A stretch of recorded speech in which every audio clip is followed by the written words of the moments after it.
Hi, this will be Secret Behind Communism, Chapter 8 to Chapter 11. Chapter 8, The Ground is Prepared. A description of the March Revolution which overthrew the Tsar has already been presented, and the process by which the establishment of the two governing bodies, which came into existence on March 12th. They were named the Provisional Government and the St. Petersburg Soviet. The St. Petersburg Soviet, although it controlled the mob, was reluctant to assume the responsibility of governing, at least in the beginning. The Soviet was originally organized by second-string leaders who were quite capable of stirring up trouble, but who held little capacity for leading revolutionary government. Furthermore, it was not clear in the early days of the revolution as to what the final outcome would be. St. Petersburg was, after all, only one city in the empire, and the attitude of the country as a whole and of the soldiers at the front was unknown, and for this reason, the Soviet preferred that the provisional government, which had some semblance of legitimacy, should temporarily rule. The provisional government, it was not revolutionary. Of its 12 members, only one, Kerensky, half Jewish, was a socialist. The others were typical upper-middle-class members of the Duma, with possibly mild leanings to the left. Head of the provisional government was Prince Lvov, whose reputation as a liberal may have qualified him for that position more than some of the others. This 12-man government had sprung into being simply because no other semblance of a government existed in St. Petersburg on March 12th. It did not in any way participate in the revolution.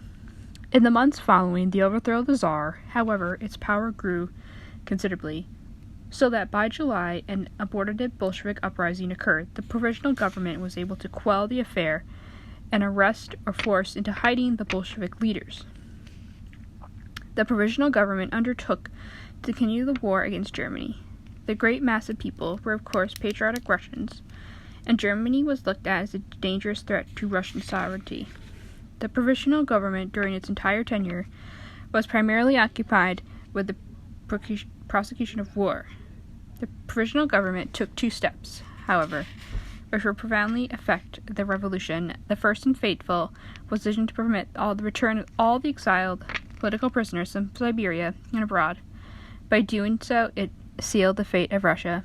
Here's the way one American writer, Edward Ellsworth Ross, had described it. One of the first acts of the provisional government, however, was to bring back to Russia the political victims of the autocracy. From Siberia, about 8,000 are brought out. From Switzerland, France, and Scandinavia, the United States, and even Argentina, and other remote countries, come perhaps tens of thousands have been refugees in the Tsar's vengeance. In the 90,000 at least, virtually all of them are social sympathies streamed into European Russia in late April, May, June, and July. Honored by a grateful people for their voluntary sacrifices and suffering, they quickly rise to a command influence in the local Soviets and carry them irresistibly towards the political life. These 90,000 exiles constituted the heart of the approaching Bolshevik Revolution. They were almost to the last man professional revolutionaries, and with few exceptions, they were Jewish. Stalin, Serdevlov, and Zionov were among the exiles who returned from Siberia. Lenin, Martov, Rydik, and Kamenev, as we have seen, returned from Switzerland. Trotsky returned from hundreds of his Yiddish brethren from New York's East Side.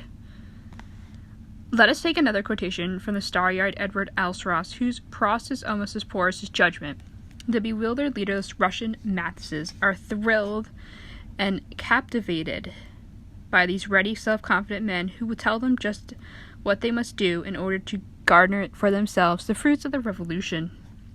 This is why refugees, obscure to us, not to Russian, who in exile have been obligated to work in our steel mills and tailor shops for a living, former residents of New York's East Side, who have precariously lived some Russian newspapers we Americans have never heard of, will rise to the heads of the Soviets and later cabinet members of the government, ruling to a tenth of the human race. In modern history, there is no romance like it. When the Bolsheviks came to power, they systematically undertook to destroy every vestige of opposition by exterminating the upper classes of Russian society. Soon, these hordes of returning Jews would exercise the power and life and death of over 150 million Russians. Soon, every factory, every government bureau, every school district, and every army unit would function under the glimmet eye of a Jewish commissar. Soon, the blood of human beings would be oozing from under the doors of communist execution chambers as tens of thousands of men and women were butchered like cattle in a slaughterhouse. Soon, 5 million landowners would be deliberately starved to death as a part of a premeditated plan. Soon, a move would be underway to exterminate the Gentile leader class of the entire nation by murdering every Gentile factory owner, lawyer, government leader, an army officer, and every other person who had a potential to be a potential leader. Soon, the standing population of the slave labor camps would exceed 15 million. Soon, every church and cathedral would be gutted, and every priest and preacher would become a criminal in his own community. Soon, Russia would have a zombie proletariat, docile, willing to remote, easily controlled, and capable of revolt, such as the romance of the Bolshevik Revolution. A second important act of the provisional government was to create the machinery for the election of a constitutional assembly. It was provided that the delegates from all of Russia should be chosen in free elections, and these were to meet a constitutional assembly for the purpose of writing a constitution for Russia. It was, as one writer put it, a body encompassing the purposes of the Continental Congress and the Constitutional Convention of the American Revolution. But the Constitutional Assembly did not meet in January of 1918. The Bolsheviks had already been in power for a month.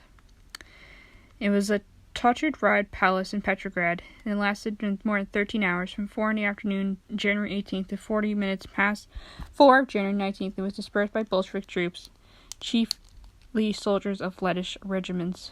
One of the factors participated in the October Revolution was the forthcoming elections for the Constitutional Assembly. Another event occurred which to affect the outcome of the revolution. This was the convening of the first All-Russian Congress of Soviets in St. Petersburg on June 3, 1917. It should be explained that the word Soviet means council or committee. Following the March Revolution, literally hundreds of thousands of local revolutionary Soviets were organized all over Russia by various Marxist parties.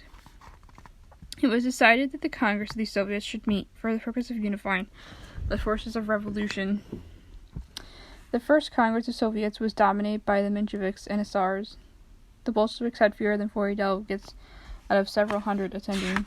Before disbanding, the Congress of Soviets set October 20th, later changed to November 7th as the date for convening of the next Congress. This date is extremely important because it marks the date of the Bolshevik Revolution. When the Second Congress of Soviets did convene on the evening of November 7th, Bolsheviks had already gained control of St. Petersburg Soviet and had overthrown the provisional government a few hours earlier. The Bolsheviks were thus to present the Second All-Russian Congress of the Soviets with fait accompli. This Second Congress of Soviets became the official government of Communist Russia on the same evening of November 7th, 1917. By now we turn our attention back to Lenin and his party at the same time of their arrival from abroad. When Lenin arrived in St. Petersburg in April of 1917, he found the St. Petersburg Soviet dominated by Mensheviks. Social revolutionaries second in membership, the Bolsheviks in the minority. President of the Soviet was Menshevik Tizhideh, a defensivist who strongly supported the war effort. Of the two vice presidents was Seblov Liv, also Menshevik, and other was Kerensky. Only the 12-member provisional government also belongs to the Soviet. Although the Mensheviks controlled the St. Petersburg Soviet, they were badly divided amongst themselves. The main body of the Menshevik faction defensists were headed by Theodor Dan and M.E. Lieber, formerly the Jewish Bund. The other group of the Mensheviks, the Internationalists, headed by Martov. Lenin bitterly criticized the state of affairs. He regarded the provisional government as an instrument of the bourgeoisie. He immediately and violently advocated its overthrow. Throughout April, May, June, the Bolsheviks preached destruction of the provisional government, and among the factory workers and military garrisons around St. Petersburg, this propaganda began to take effect. Under the slogan, "All power to the Soviets," the Bolsheviks had succeeded in July in recruiting their banners large numbers of cities' more radical elements. The returning influx of exiles also enhanced the position of the Bolsheviks. These exiles were not originally Bolsheviks, but they almost, without exception, extremists, and they had waited for a long time for revolution to come. they were hungry for power, and they were inclined to favor the Bolsheviks because they were the most radical advocates of direct action. Trotsky in 1905 began as a Menshevik, who had later remained neutral, immediately joined the Bolsheviks on his return from New York, and it was with many others. On July 17th, this anti-government agitation resulted in a scheduled uprising by thousands of the city's inflamed worker-soldier population. In modern Russia history, these were known as July Days. Kerensky, who had now become the dominant figure of the provisional government, dealt with the insurrection with considerable firmness. The mob was fired on, and of course the next 3 days 700 people were killed. As a result of the July Days uprising, the top Bolshevik leadership was either arrested or forced to flee. Lenin and Zhivnov temporarily hid out in Sestoristic side of St. Petersburg. Trotsky, Kamenev, and Trotsky become prominent, who were arrested. Stalin, at the time the editor of Pravda, was not molested. One of the results of the July Days was the collapse of the provisional government under the premiership of Prince Lvov. On that July 20th, Kerensky, the Jewish Napoleon, became the prime minister in the Salvation of the Revolution government. Kerensky was quite the orator. He applied himself to the task of whipping up enthusiasm. The offensive against the Germans, although he met moderate success at first, the offensive failed, and Kerensky's influence declined steadily in the next 3 months. Chapter 9. The Sixth Party Congress. In August, the 8th to the 16th, the Russian Social Democratic Labor Party held its 6th Congress, and this was one held since the first of the London Congress of 1907, and it was the last held before the Bolshevik Revolution, now only 2 months away. The 6th Congress was completely a Bolshevik affair. The other factions merged with the Bolsheviks ceased to exist from this time on. The Russian Social Democratic Party was the Bolshevik Party. Within a year, officially changed its name to the Communist Party. The most important act of the 6th Congress was to elect the October Central Committee, consisting of 26 members. The Central Committee was to rule the Bolshevik Party through the critical days of the October Revolution. Who were the principal members of the October Central Committee?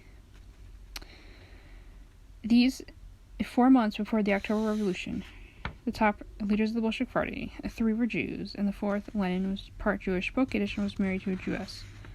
Trotsky's writings were extremely enlightening from a historical point of view. He hated Stalin, and he wrote his book, Stalin, to prove Stalin was a Johnny-come-lately, an upstart, and a usurper.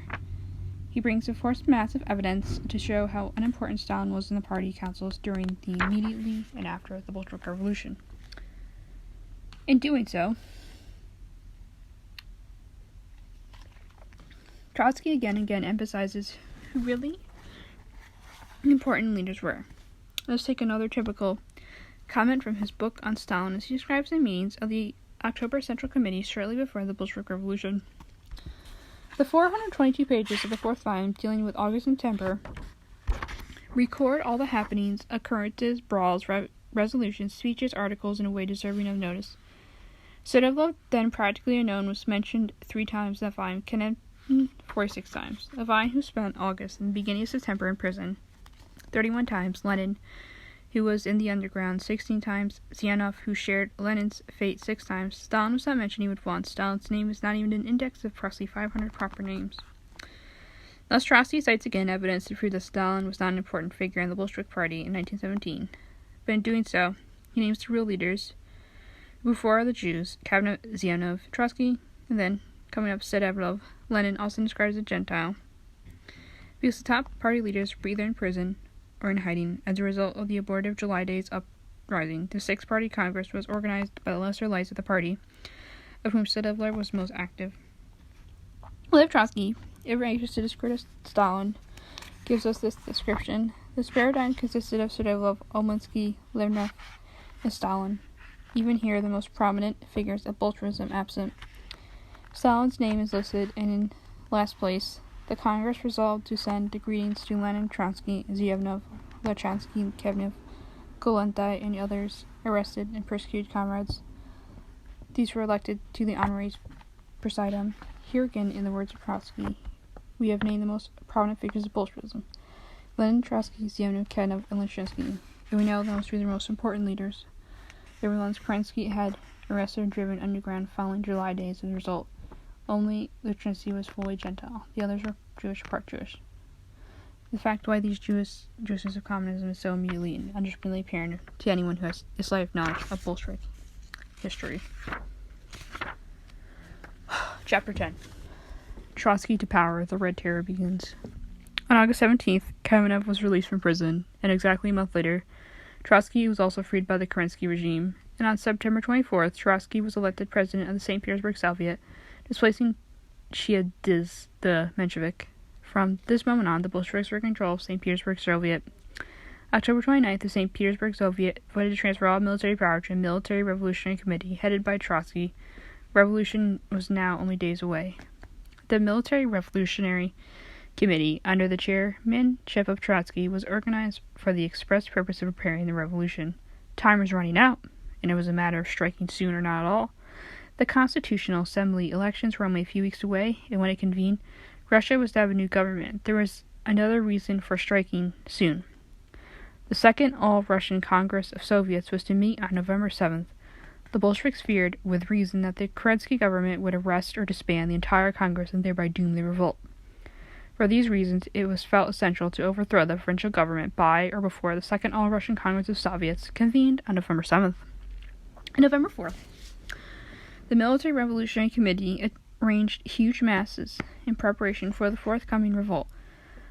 On the following day, the garrison of the Peter and Paul fortress declared itself in alliance with the Bolsheviks. On the 6th, Kerensky made one last attempt to forestall the revolution by ordering the arrest of the Military Revolutionary Committee, banning all Bolshevik publications, and ordering fresh troops to replace the St. Petersburg garrison. These measures were never carried out. The Bolshevik Revolution. On the evening of November 6th, Lenin came out of hiding and joined the Military Revolutionary Committee at Shalom Institute, which served as the revolutionary headquarters. At 2 a.m. following the morning, the revolution began.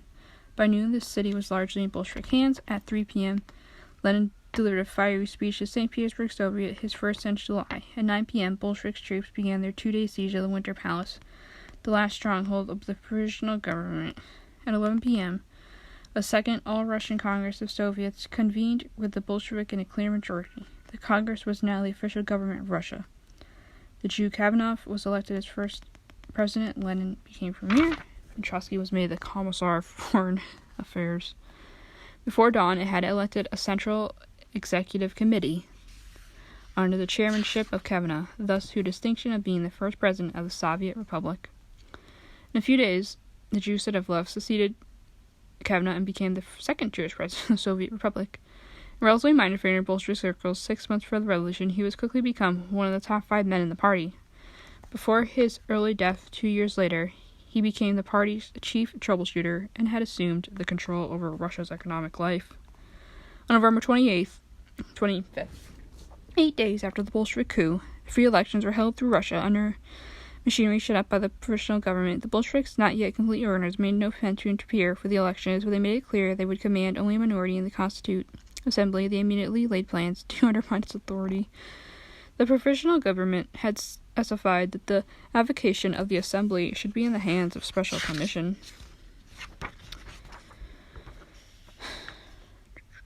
The Bolsheviks arrested the commission and substituted for a commissary of the Constituent Assembly headed by the Jew Trotsky. By this tactic, the Bolsheviks were able to extend their authority over the Assembly.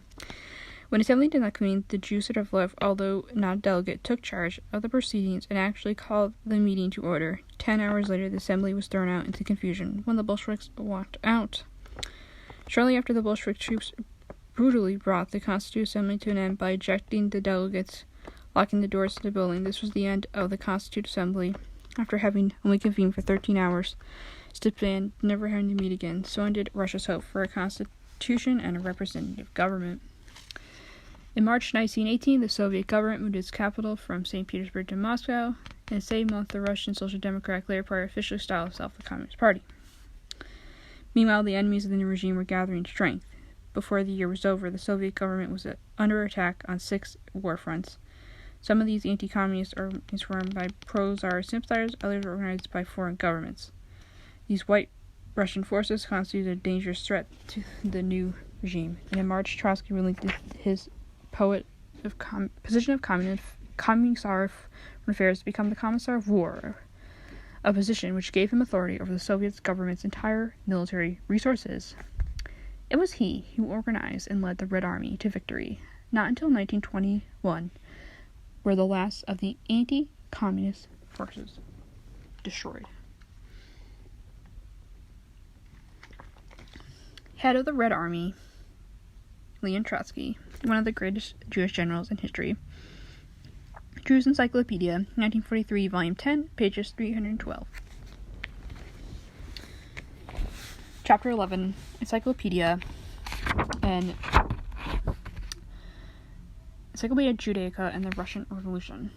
The Encyclopedia Judaica, published in Jerusalem, Israel, is a widely quoted reference for all things Jewish. This work is open about the Jewish role in communism, particularly early communism. It even points out that it was so Jewish that Jewish leaders were instructed to change their name to hide the Jewish domination. Under the entry for communism, in Volume 5, page 792, the following appears. The communist movement ideology played an important role in Jewish life, particularly in the 1920s and 1930s and during and after World War II. To confirm right-wing propaganda that communism is an alien Jewish conspiracy. Lenin was also adherently pro-Jewish, branded anti-Semitism as counter-revolutionary. A statement against anti-Semitism was made by Lenin, March 1919. It's one of the rare occasions his voice was put on phonograph to record to be used as a mass campaign against a counter-revolutionary incitement against Jews. Okay, thank you.